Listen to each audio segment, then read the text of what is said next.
안녕하세요. 오늘도 사연살롱을 찾아주셔서 감사합니다. 저는 서울에 살고 있는 결혼 8년차 여자입니다. 꽤 길다고 할 수 있는 결혼 생활 동안 이렇게 제가 라디오에 사연을 보내게 될 줄은 꿈에도 몰랐어요. 물론 저도 대한민국에서는 평범하다고 할 수 있을 정도의 시댁살이를 시키는 시부모님이 계시긴 해요.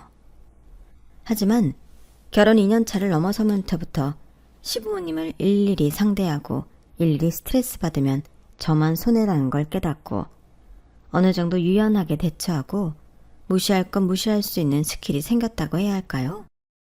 그래서인지 그렇게 사연에 제 이야기를 적어 남들에게 알리고 싶을 정도로 큰 스트레스는 없었어요. 라디오는 그저 다른 사람들의 이야기에 울고 웃고 공감하는 소통의 창구였을 뿐이었죠. 그런데 계기는 참 사소하더군요. 조용한 새벽, 라디오에서 흐르던 어느 청취자의 말 한마디였어요. 가장 아팠던 순간이 나를 가장 강하게 만들었어요. 그 말을 듣는데 문득 지난 시간이 떠오르더라고요. 묵묵히 참아왔던 시간들, 겉으론 웃음에 삼켰던 억울함과 부당함들까지요. 그리고 그 시간들을 지나오면서 누군가와 진짜 내 편이 되어가는 걸 경험했다는 걸 조심스레 꺼내보고 싶어졌어요.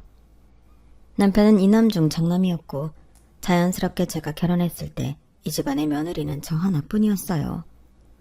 시댁살이가 뭔지 며느리 노릇이 뭔지 제대로 알지도 못한 채로 시작한 결혼 생활은 생각보다 혹독했어요. 시어머니는 자존심도 세고 권위의식에 있어서 어떻게든 며느리 위에 군림하려는 분이었고 신혼 초에는 저도 남편도 시어머니에 맞서 많이 부딪혀 싸워도 보고 울어도 봤지만 시어머니의 타고난 성정은 바뀔 기미가 안 보이더라고요. 결국 어머님을 바꾸느니 우리가 바뀌는 게 빠르겠다는 판단을 하고 대충 어머님의 비위와 요구를 맞추는 척이라도 하며 명절들을 견뎌왔어요. 대신 남편이 어머님이 제게 시키는 일들을 저 혼자 감당하지 않을 수 있게끔 뒤에서 많이 도와줬어요. 남편의 배력 있고 센스 있는 협조 덕분에 시댁살이가 좀 맵긴 해도 잘 버틸 수 있었죠. 맨 처음 무엇보다 제가 견디기 힘들었던 건 프리랜서 소설작가인 저를 무작정 백수 취급하는 어머니의 태도였어요. 자택에서 근무하는 만큼 출근도 없고 퇴근도 없는 일정에 오히려 피곤했으면 더 피곤했지. 남들보다 결코 업무량이 덜하진 않았는데 옛날 어르신들 눈에는 집에서 일한다는 것 자체가 쉬고 노는 것으로 비쳤던 모양이에요. 처음에야 그럴 수 있겠다 이해했지만 저를 아예 노는 사람으로 확정짓고 이런저런 집안일들을 떠넘기시는데 정말 환장하겠더라고요. 다른 건 몰라도 그것만큼은 바로잡을 필요를 느껴서 정말 열심히 싸웠던 것 같아요. 남편까지 합세해서 싸우니 어머님도 나중엔 깨갱하셔서 일적인 부분은 더 이상 건드리지 않으셨어요. 하지만 겉으로 건드리지 않았을 뿐 내심 속으로는 제가 집에서 노는 사람이라는 인식을 끝내 바꾸진 않으셨던 것 같아요. 그걸 깨닫게 된 건 도련님이 결혼을 하시면서부터였죠. 도련님은 지인 소개를 통해 2년 정도 연애해온 여자가 있었는데 소아과를 개원한 의사라고 들었어요. 와, 그럼 우리 집에 의사가 들어오는 거야? 도련님 능력 좋은데? 어머님 아버님 엄청 좋아하시겠다. 나도 그럴 줄 알았는데 의외로 그렇지도 않더라. 뭐? 설마 안 그런 척 하시는 거겠지. 남편 말론 아니라고 하는데 세상 어느 부모가 자식의 배우자로 의사를 데려오는데 싫어할까 싶었어요. 그런데 동서를 처음 만나기로 한 날 우연히 어머님 아버님께서 나누는 대화를 듣고 그 말이 사실이란 걸 알게 됐죠. 아유, 의사 며느리라고 다 오냐오냐 할 거라 생각한다면 착각이야. 명예 있고 돈 잘 벌면 뭐 그 돈 벌어다 우릴 줘? 의사인 인간들 다 제 잘난 맛에 살고 사람 깔보기 일수인데 우리 집은 그런 거 안 통해. 당연하지. 당신도 며느리한테 괜히 기죽지 말고 집안 기강 제대로 잡아. 초장의 기를 확 잡아놔야 안 기어오른다니까. 지가 아무리 의사 며느리래봤자 시어머니 이기는 며느리는 내가 본 적이 없어. 그 말을 듣고 처음엔 이해가 안 됐어요. 아직 만나보기도 전인 동서를 벌써부터 저렇게 뒷담화하듯 까는 건지 아니면 뭔가 도련님에게 들은 게 있어서 저러시는 건지요. 전자로 생각하기엔 너무 시부모님께 실망스러운지라 자연스럽게 생각은 후자로 옮겨졌죠. 뭔가 도련님이 동서에게 잡혀 산다거나 똑똑하고 의사라는 이유로 잘난 척하고 까다롭게 구는 사람이려나 싶은 생각이 들었죠. 그렇게 생각하니 저까지 덜컥 겁이 나더라고요. 시부모님한테 적응하는 것만 해도 오랜 기간이 걸리고 힘들었는데 설마 또 상전처럼 모셔야 하는 기센 동서가 들어오는 걸까 싶어 너무 걱정이 되더라고요. 하지만 약속 시간이 다가와 막상 만나본 동서는 상상 속 까탈스러운 의사와는 정반대였어요. 처음 뵙겠습니다. 안녕하세요. 깔끔한 셔츠에 치마를 입고 온 동서는 밝게 잘 웃는 서글서글한 인상이었어요. 형님 좋은 분이시라고 이 사람한테 얘기 많이 들었어요. 나이 차이가 많이 나지는 않는다고 들었는데 친하게 지냈으면 좋겠네요. 앞으로 잘 부탁드려요. 동서는 처음 만난 자리에서도 어색하지 않게 분위기를 이끌 줄 아는 사람이었어요. 아우, 네가 유림이구나. 안녕? 내가 작은 엄마야. 어쩜 이렇게 작고 귀엽게 생겼을까? 형님, 한번 안아봐도 될까요?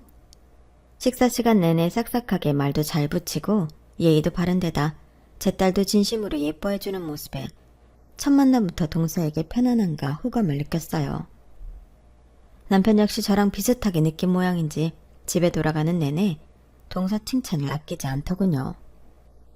진수 걔가 전에 사귀던 애인들은 진짜 이상한 사람들만 데리고 왔었는데 결혼한다고 데려온 사람은 진짜 괜찮은 사람을 데리고 왔네. 예의도 바르고 사람이 선해 보이더라. 그치, 나도 그렇게 느꼈어. 어찌나 싹싹한지 원래 알고 지내던 사람 마냥 편하더라. 어머님 아버님도 기센 며느리 들어올까봐 걱정하시던데 잘 됐어. 마음에 들어 하시겠다. 저 조건에 저 성격이라니. 에휴, 우리 엄마 아빠는 모르겠다. 당신도 알잖아. 워낙에 우리 엄마가 까탈스럽고 경계하는 성격인 거. 남들 같으면 저런 사람이 식구로 들어오면 두 팔 벌려 환영할 텐데 우리 부모님은 모르겠어. 나도 자식이지만 이해가 안 될 때가 더 많다니까. 남편은 회의적인 반응이지만 아무리 까탈스러운 시부모님이라도 이런 사람을 트집 잡을 게 있을까 싶었어요. 그런데 도련님이 결혼하자마자 어머님은 정말 기다렸다는 듯 제게 말씀하셨어요. 너도 이제 집안의 맏며느리가 됐으니까 정신 똑바로 차리고 동석이 잡아놔. 안 그럼 너처럼 집에서 글이나 쓰면서 놀고 먹는 주부는 완전히 무시당한다? 아무리 여자가 밖에서 능력이 좋아도 집안에선 서열이 따로 있는 거야. 그 서열 뺏기기 전에 잘 정리해 놓으라고. 어머님, 너무 그렇게 안 좋게 생각 마세요. 동서 좋은 사람인 것 같은데요. 몇 번이나 봤다고 사람을 그렇게 한 번에 판단해? 네가 늘 집에서 사람도 안 만나고 그러고 있으니까 몰라서 그런 거야. 의사들이 얼마나 약아 빠졌는데. 조심해. 방심했다간 네 머리 꼭대기 위에 올라가 있으라니까. 어머님은 단지 동서의 직업이 좋다는 이유만으로 동서를 엄청나게 경계했고 자꾸만 길을 눌러야 한다고 주장하시더라고요. 그러면서 티 날 듯 말 듯 동서를 꼽주거나 사소한 데서 저와 은근한 차별을 두는 행동들을 하셨어요. 동서가 식구로 들어왔던 처음 명절부터 예전과 달리 부쩍 저를 챙기기 시작하셨죠. 작은 선물도 슬쩍 건네시고 가족들 앞에선 보란듯이 제 칭찬도 해주셨어요. 초반에는 동서와 관련된 일이라고는 미처 생각도 못하고 드디어 그동안의 내 노력이 인정받나? 라는 생각에 기뻤어요. 하지만 곧 알게 됐죠. 그게 저를 향한 애정이 아니라 동서를 견제하려는 계산이라는 걸요. 그래서 저는 조심했어요. 주방일이 동서에게로 몰릴 때면 눈치껏 거들고 슬쩍 동서에게 무안을 주려고 하면 먼저 나서서 분위기를 바꾸곤 했죠. 누군가는 이런 시어머니 밑에서 오랫동안 견뎌온 시댁살이 타깃이 드디어 동서에게로 옮겨갔다며 기뻐할 수도 있었겠지만 저는 전혀 아니었어요. 그 부당함과 억울함, 불쾌함을 절절히 아는 걸로도 모자라 동서처럼 사람 좋고 조건까지 좋은 여자가 고작 이런 집안에 남편 하나 보고 시집와서 왜 저런 대접을 받고 살아야 하는지 같은 여자로서 전혀 이해도 공감도 안 되더라고요. 그래서 알게 모르게 동서를 정말 많이 챙겨줬어요. 동서, 어머님이 좀 저러셔도 이해 좀 해줘. 나쁜 분은 아닌데. 아니다. 솔직히 말하면 며느리들한텐 좀 나쁜 분이셔. 힘들겠지만 그냥 원래 저런 사람이겠거니 생각해줘. 형님, 전 걱정 안 하셔도 돼요. 형님이야말로 이런 집에서 몇 년간 혼자 며느리를 지내셨다니 저는 그게 더 대단하고 죄송스러운데요. 동서가 죄송스러울 게 뭐 있어. 동서도 다른 집 갔으면 의사 며느리라고 예쁨 엄청 받았을 텐데 왜 이 집에서 이렇게 고생하는지. 참나. 동서나 동선의 부모님 생각하면 내가 다 마음이 안 좋고 미안해서 그래. 형님 너무 감동이에요. 그래도 여기 시집와서 형님처럼 좋은 분도 만났잖아요. 형님 덕분에 시댁 오는 게 싫지 않아요. 그렇게 말해주는 내가 더 감동이네. 나도 처음엔 정말 힘들었는데 익숙해지니 어머님 저러시는 것도 아무렇지 않아지더라. 동서도 언젠간 그러려니 하는 순간이 올 거야. 그렇게 동서를 뒤에서 잘 챙겨주면서 사이좋게 지내던 어느 날이었어요. 꼬리도 길면 밟힌다더니 결국은 시어머니께서 제가 뒤에서 동서를 챙겨준다는 사실을 눈치채게 되셨죠. 하지만 그게 시어머니에게 배신감이 들게 할 정도로 큰일은 아니었어요. 적어도 제 생각에는요. 그날은 어머님께서 특별히 식당을 예약해 놓으셨다며 고생한 며느리들을 위해 저녁을 사주겠다고 하셨어요. 좋은 식당이긴 했지만 어쩐지 어머님께서 누가 어디에 앉을지까지 다 정해놓은 것 같았어요. 룸으로 되어 있는 공간 가운데 넓은 원탁 테이블이 있었고 어머님은 식구들이 들어오는 족족 자리를 지정해 주셨어요. 그리고 며느리 둘만 남았죠. 하나는 누가 봐도 푹신한 식당 의자였고 하나는 보조 의자였어요. 아무래도 우리 맏 며느리가 평소에 고생이란 고생은 다 했으니 둘째 며느리가 여기 앉는 게 맞겠지? 누가 봐도 고의적인 뉘앙스에 동서도 약간 욱한 것 같았어요. 뭔가 그대로 뒀다간 어머님과 한판 싸움이 날 것 같은 느낌에 제가 끼어들었죠. 아니에요 어머님. 동서도 평소에 힘든 일 하는데 편한 의자 앉아야죠. 동서, 일단 여기 먼저 앉아있어. 내가 식당에 보조의자 말고 다른 의자 있나 물어볼게. 형님, 안 그러셔도 괜찮은데. 아니야. 의자 하나쯤 더 갖다 줄 수 있겠지. 기다려봐.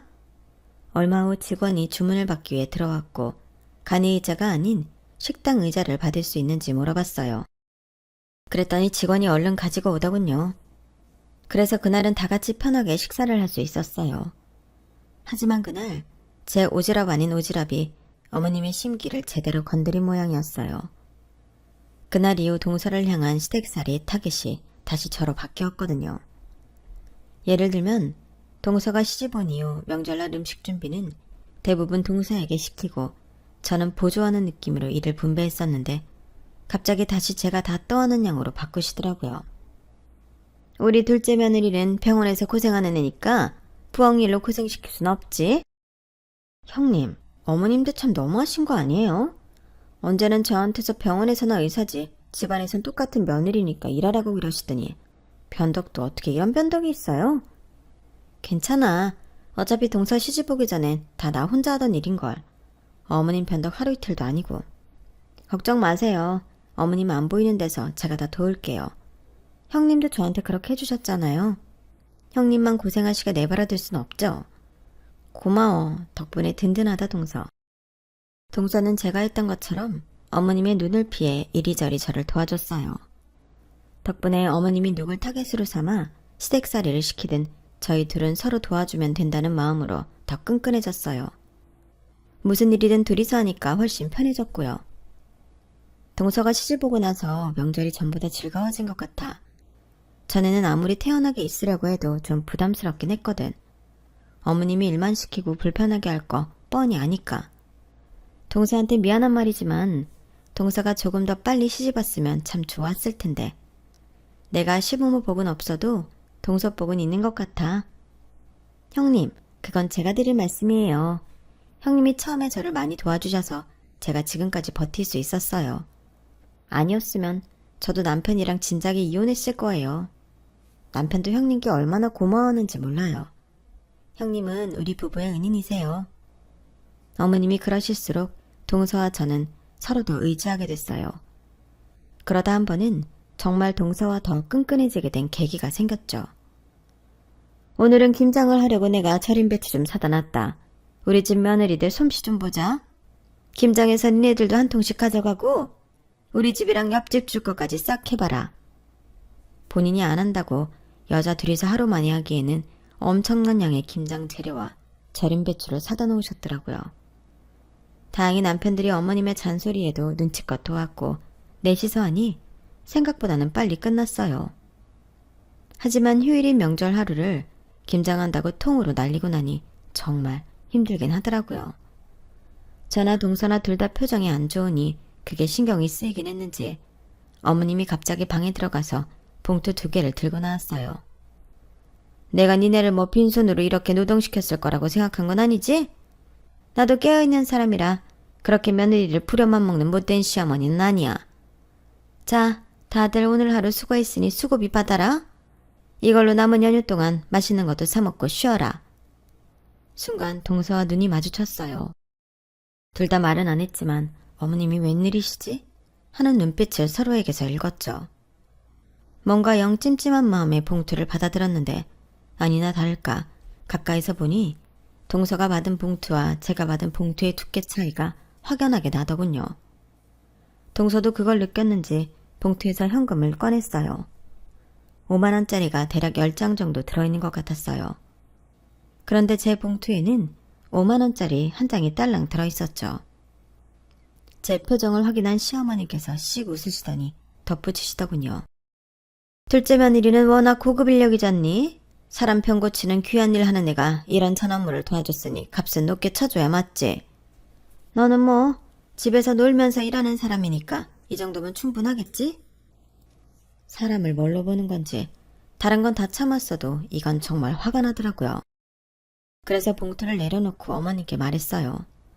어머님, 가족이라서 도운 거지 아니었으면 안 했어요. 어머님은 제가 노는 줄 아시지만 저도 이 시간 일하며 이 돈은 택도 없이 훨씬 더 벌어요. 이 돈으로는 어머님 맛있는 간식이나 사드세요. 뭐라고? 저희 대화를 옆에서 듣고 있던 동서가 갑자기 자기도 봉투를 내려놓더군요. 저도요. 어머님 말씀대로 제가 보통 고급 인력은 아니라 인력값 쳐주시려면 이것보다 훨씬 더 돼요. 아르바이트 하러 온 것도 아니고 이 돈은 어머님 쓰세요. 뭐야? 이것들이 아주 쌍으로 날 먹이려고 작정했니? 힘들 일 시키고 수고했다고 주는 돈을 이런 식으로 거절해? 뭐냐? 니네가 편먹었다 이거지? 그래 그럼 내가 니네 다 쓰는 수고비 같은 거 챙겨주나 봐라. 어? 하긴 며느리들 노동하는 건 공짜나 마찬가지인데 내가 왜 이런 걸 챙겨줘가지고는. 앞으로 니네 두고 보자. 어머님은 불같이 화내셨고 그걸 달래는 건 남편들의 몫이었어요. 시아버지께서도 표정이 어두워지셨고 어색한 정적만이 흘렀죠. 동서는 그냥 받지 그랬어. 나는 그냥 어머님이 이렇게까지 대놓고 나를 무시하려고 하시는 게 화가 나서. 형님이랑 같은 금액을 받았으면 모르지만 저도 그건 기분이 나빴어요. 형님 욕하는 게 이제 저 욕하는 것만큼 기분 나빠요. 이건 누가 봐도 어머님이 잘못하신 거잖아요. 이런 건 같이 짚고 넘어가야 다시는 민망해서라도 못하시죠. 참, 매번 동서한테 미안해서 어쩌지? 미안하긴요. 저 처음 시집 왔을 때 형님이 저 도와주시고 챙겨주신 거 생각하면 이 정도는 아무것도 아니죠. 그리고 저도 솔직히 어머님 계속 저러시는 거 보니 정이 너무 떨어져서요. 남편도 알아요. 걱정 마세요. 그래도 이번 일은 괜히 나선 거 아닌가 싶어. 어차피 우리 둘 중에 하나는 어머님 눈밖에 나는 거 한 사람이라도 피하면 좋잖아. 어머님 눈에 들어서 예쁨 받고 싶은 생각도 딱히 없어요. 차라리 형님이랑 더 친해지고 싶죠. 다음에 유림이 아프면요. 아프면 꼭 우리 병원에 데리고 오세요. 제가 진료 잘 봐드릴게요. 정말 말로만 들어도 너무 고맙고 든든하네. 그 일을 통해 저희 둘은 더 끈끈해졌어요. 그 사건이 있은 후로 명절이 아니어도 따로 연락해서 만나기 시작했어요. 동서는 알아가면 알아갈수록 참 요즘 보기 드문 사람이란 생각이 들었고 동서 역시 저를 그렇게 생각한 것 같았어요. 의사라는 직업 때문에 뭔가 조심스럽고 다른 세계의 사람처럼 보여 멀게만 느껴졌었는데 대화해보니 꽤 통하는 점이 많더라고요. 처음에는 밖에서만 만나다가 언젠가부터 서로의 집에도 자주 오가는 사이가 됐죠. 그러다 한 번은 제가 주로 작업하는 공간인 서재를 보여주게 됐어요. 일하는 공간이라 예민한 부분이 있어 손님들이 놀러와도 잘 안 보여주는 공간이었는데 왠지 그날따라 동서가 소설을 즐겨 읽는다는 사실을 알게 되어서인지 보여주고 싶은 생각이 들었거든요. 와, 여기가 형님 서재예요? 정말 멋있어요. 작업실 처음 봐요. 편하게 구경해도 돼. 동서니까 보여주는 거야. 정말요? 근데 형님, 이 작가님 좋아하세요? 저도 이 작가님 제일 좋아하는데. 신기하다. 우린 어떻게 이런 것까지 잘 통해요? 저도 이 작가님 책은 다 모았는데. 동서가 한쪽 벽면을 빼곡히 채운 책장을 가리키면서 물었어요. 그곳엔 제 소설 소장본들만 꽂아둔 곳이었죠. 오프라인 강의나 북콘서트 같은 곳에는 초청을 받아도 잘 안 나가는 성향이었고 소설에는 예명을 쓰는 터라 동서가 못 알아볼 법도 했어요. 동서에게 사실을 말해줄까 말까 엄청 고민이 들더라고요. 뜸을 들였더니 오히려 이상한 걸 먼저 눈치챈 건 동서였어요. 그래서 말을 안 해주고 넘어가기 어려운 상황이 됐죠. 사실은 그 작가가 나야. 네? 거짓말.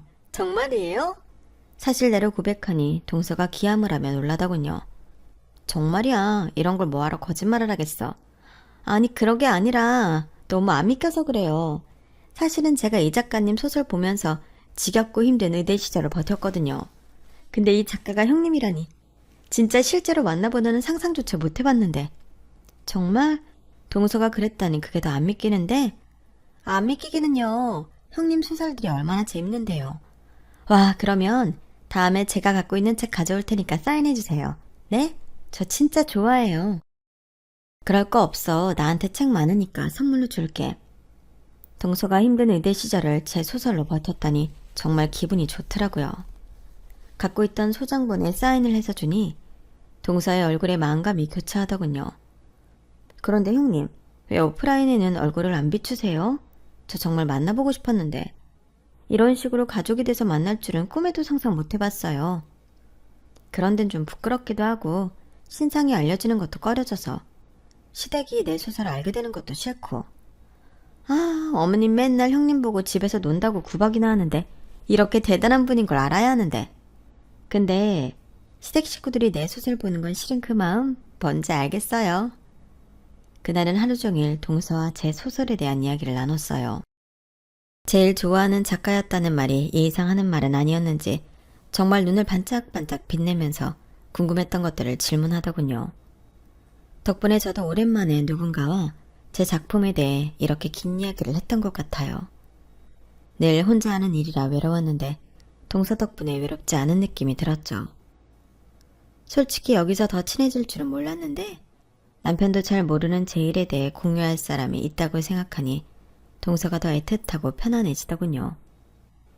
동서와 웬만한 단짝 친구보다 더 친하게 교류하게 되었을 때쯤이었어요. 어머님 생신날 가족이 모여 축하하는 자리를 갖기로 했는데 어머님이 그날따라 부쩍 피곤해 보이시더라고요. 거실에 앉아 계시다가 갑자기 손을 떠시고 얼굴이 창백해지기도 했죠. 어머님, 어디 불편하세요? 예사롭지 않은 느낌에 다가가서 여쭤봤지만 어머님은 평소처럼 퉁명스럽게 내뱉으셨어요. 신경 쓰지 마라. 나는 뭐 매일 팔팔해야 하니? 나이도 들었는데 피곤한 날도 있는 거지. 원래 이 정도쯤은 그냥 넘긴다. 그냥 피곤하셔서 그런 거죠.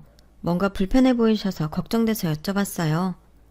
그 말을 듣고 동서가 조용히 제 옆으로 다가왔어요. 직업이 의사라 그런지 아무래도 더 예민하게 반응하는 것 같았어요. 어머님, 가슴이 답답하세요? 숨이 차시진 않고요. 뭘 이 정도 가지고 호들갑이야. 왜? 니네 둘 다 내가 죽을 병이라도 걸렸음 싶냐? 무슨 말씀을 그렇게 하세요. 어머님 연세에 건강 이상 생기면 바로 알아보는 게 좋으니까 그렇죠. 아이고, 명이 납셨네, 명이 납셨어. 의사라고 오냐오냐 하셨더니 지금 내 앞에서 잘난 척하는 거냐? 동네의 새끼들이나 진찰하는 네가 뭘 안다고.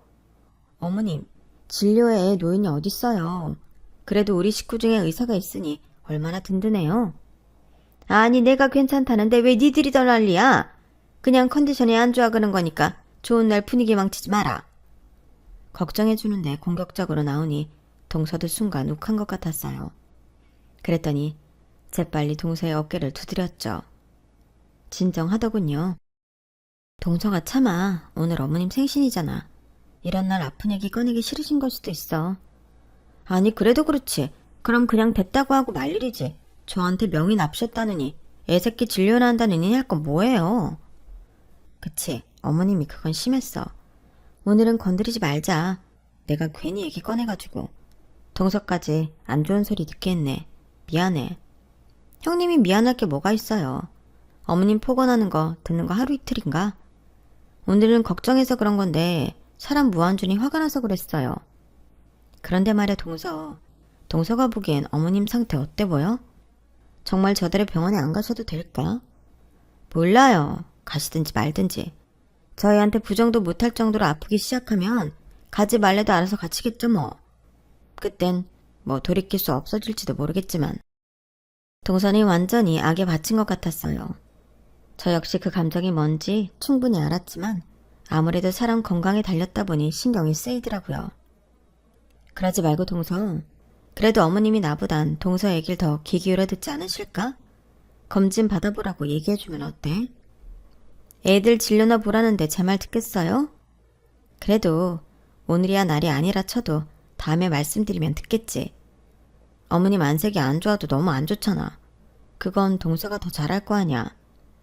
네, 사실 저번 모임 때부터 어머님 이상한 거 눈치채고 있었어요. 오늘 보니까 더 확실하네요. 의심되는 것들이 몇 가지 있는데 정확한 증상을 말씀을 안 해주시니 섣불리 말씀도 못 드리겠고. 일단 오늘 지나고 제가 다시 연락드려 볼게요. 고마워 동서. 동서가 있으니 얼마나 든든한지 몰라. 그리고 몇 주 뒤 동서가 연락을 주더군요. 형님, 어머님 승모 판막 역류증 가능성이 크다고 나왔어요.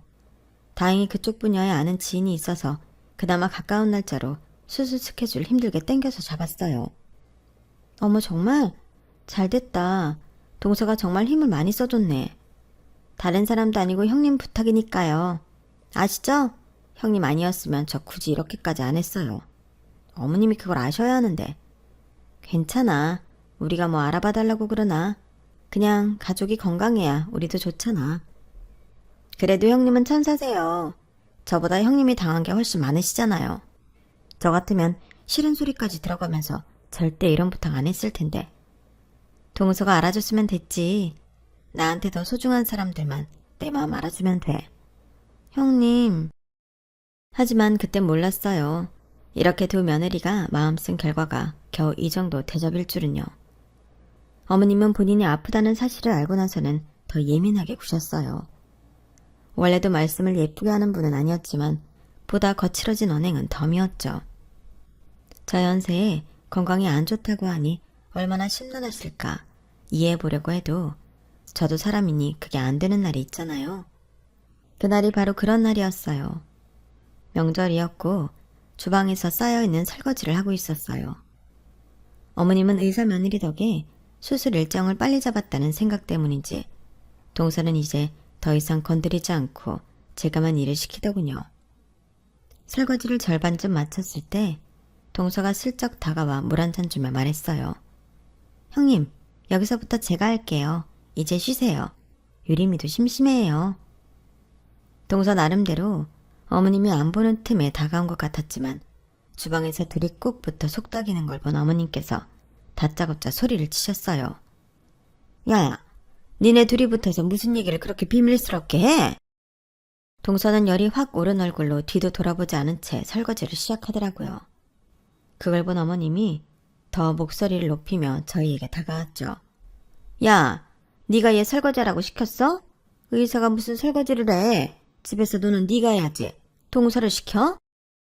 그러더니 제 손목에서 고무장갑을 확 벗겨내더니 그걸로 제 뒤통수를 소리나게 탁 때리셨어요.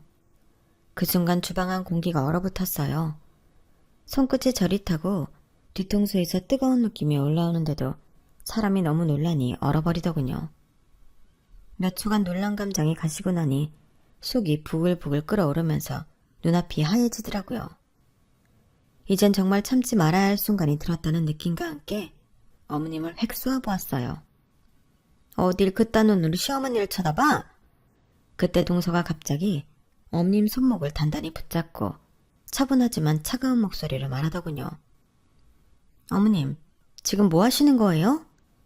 뭐 하긴 뭐래. 자기한테 시킨 일 동서한테 미루길래 혼 좀 내준 거지. 형님이 저한테 미룬 게 아니라 제가 하겠다고 나선 거예요.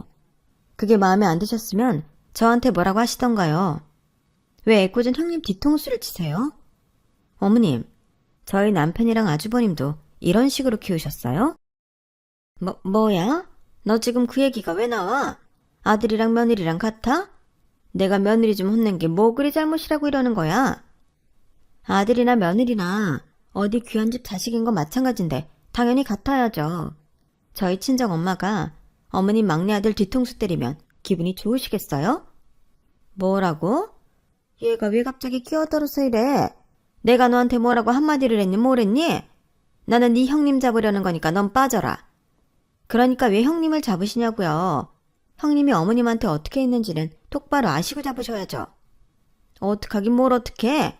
제가 너처럼 내 건강을 신경 써서 수술 일정을 땡겨주기라나 뭘 하나? 어차피 어디 써먹을 데도 없는 며느리인데 집안일이라도 알차게 써먹어야지. 난 네 일 덜어준다는데도 왜 나만 갖고 이러니? 어? 어머님, 제가 어머님 건강 신경 써서 그렇게 해드린 줄 아세요? 뭐? 그럼 그거 다 형님이 간곡히 부탁해서 어렵게 땡긴 일정이에요. 솔직히 형님 아니었으면 저 어머니만을 위해서 이렇게까지 안 했어요. 그게 무슨 말이냐? 전 어머님 생신날 어머님이 검진받을 생각 없다고 하셔서 그대로 둘 생각이었다고요. 그런데 언니가 자꾸만 그래도 어머님 건강 걱정되니 검진도 받고 알아봐달래서 그렇게 한 거예요. 형님이 아무 말도 안 하시니까 정말 우습게 보이세요? 형님 아니었으면 어머님 더 위급할 때까지 병세 몰랐을 수도 있고 수술 제때 받지도 못했을 거예요. 근데 이렇게 체력 좋게 사람한테 손찌검까지 하시는 걸 보니 아직 급하진 않으신 것 같네요. 다른 더 급한 환자에게 기회를 넘길게요. 그 한마디에 어머님은 처음으로 완전히 무너지는 표정을 지으셨어요. 제 평생 그처럼 어머님이 당황하는 얼굴을 본 건 처음이었죠. 아니 그게 아니고 어쩔 줄 몰라 하며 얼굴이 하얗게 질리는 모습을 보는데 뭔가 기분이 이상했어요. 늘 참아왔던 것들이 한꺼번에 울컥 올라오는 느낌이었죠. 어머님, 저희는요. 아무리 어머님 저희한테 믿게 대하셔도 어머님이 오래 건강하셨으면 좋겠어요. 그래서 동서한테 부탁한 거예요.